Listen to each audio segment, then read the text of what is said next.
እስከዛሬ በፍቅር ህይወት ውስጥ ስንት ሰዎች ተመላለሱብን?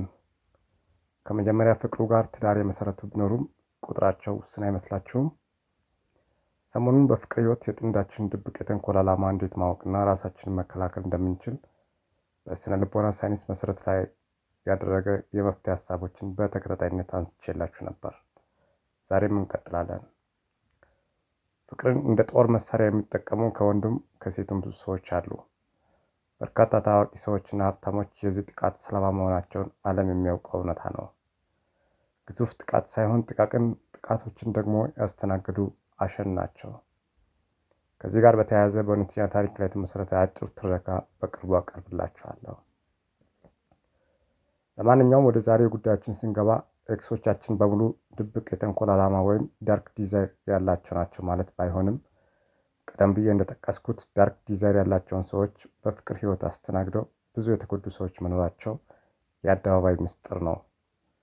ታዲያ የፍቅር አጋራችን ድብቅ ክፉ ዓላማ ወይም ዳርክ ዲዛይር ካለው የማወቅና ራስን ከጥቃቱ ለመከላከል ከሚረዱ መንገዶች መካከል አንደኛው ራስን ማወቅ ነው። ሰልፍ አዌርነስ ይሉታል።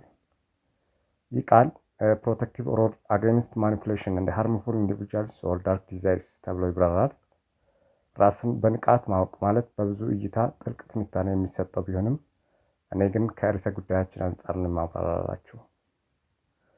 ተቃራኒ ጾታን ለድብቅ ተንኮል ዓላማ ወደ አንቺ ልስብና በፍቅር ሰበብ ወደ አንቺ እንዲመጣ ሊያደርግ የሚችል ምን የተለየ ነገር አለሽ?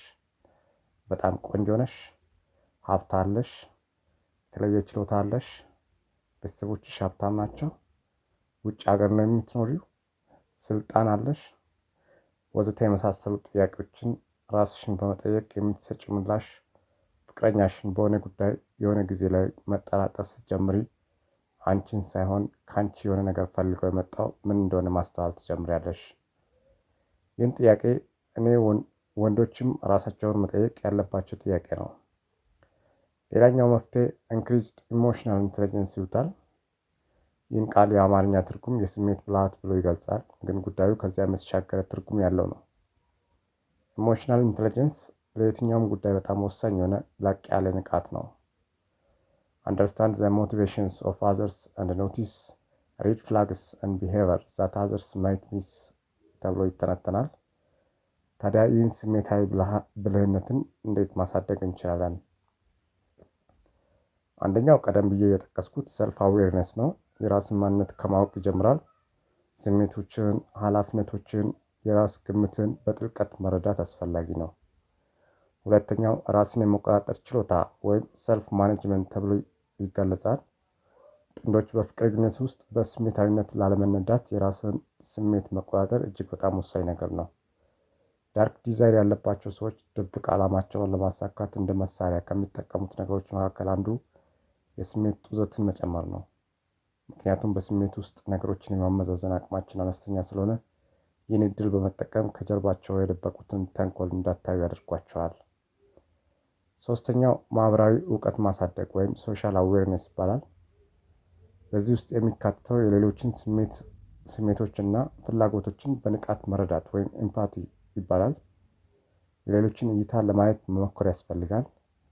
በየዋህነት ሁሉንም ነገር በቀና እይታ ከማየት ይልቅ በተቃራኒው ጉዳዩን ለማየት መጣር በጣም ወሳኝ ነገር ነው። በቃሉ ላይም እንደ እርግብ የዋህ እንደ እባብ ብልህ የሚል ተጠቅሶ እንደሚገኝ ልብ ይበሉ። በፍቅር ግንኙነት ውስጥ የጥንዳችን ደካማ ጎኖች ምን እንደሆኑ ለይተን ማወቅም በጣም አስፈላጊ ነገር ነው። ዳርክ ዲዛይር ያለባቸው ጥንዶች የሆነ የጎደላቸው ነገር ከእናንተ ለማሟላት የሚመጡ ናቸው። ስለዚህ እነሱ ጋር የሌለ እናንተ ጋር ያለ ምን እንደሆነ በንቃት ማስተዋል ያስፈልጋል። ሌላው ከፍቅረኛችሁ ጋር ለመጀመሪያ ጊዜ የተገናኛችሁበት መንገድ ምን አይነት እንደነበር መለስ ብሎ ማጤንም ወሳኝ ነው። በተለይ በማህበራዊ ሚዲያ ተዋውቃችሁ ወደ ፍቅር የገባችሁ ካላችሁ ሊሳካላችሁ ይችል ይሆናል። ግን ብዙ ጊዜ ከዚህ ጋር በተያያዘ እውነተኛ ፍቅርና ኢንፋቱዌሽን የሚባል ነገር የሚቀላቀልባቸው ብዙ ሰዎች አሉ። ይህን ጉዳይ በተመለከተ ሳይንሳዊ እውነታን በቀጣዩ ጊዜ ይዤላችሁ እመለሳለሁ። የዮናዳብ ሚዲያ ዩቲዩብ ቻናል ሰብስክራይብ፣ ላይክ፣ ሼር በማድረግ ቤተሰብ ይሁኑ። አመሰግናለሁ። ዮናዳብ ነኝ። ቻው።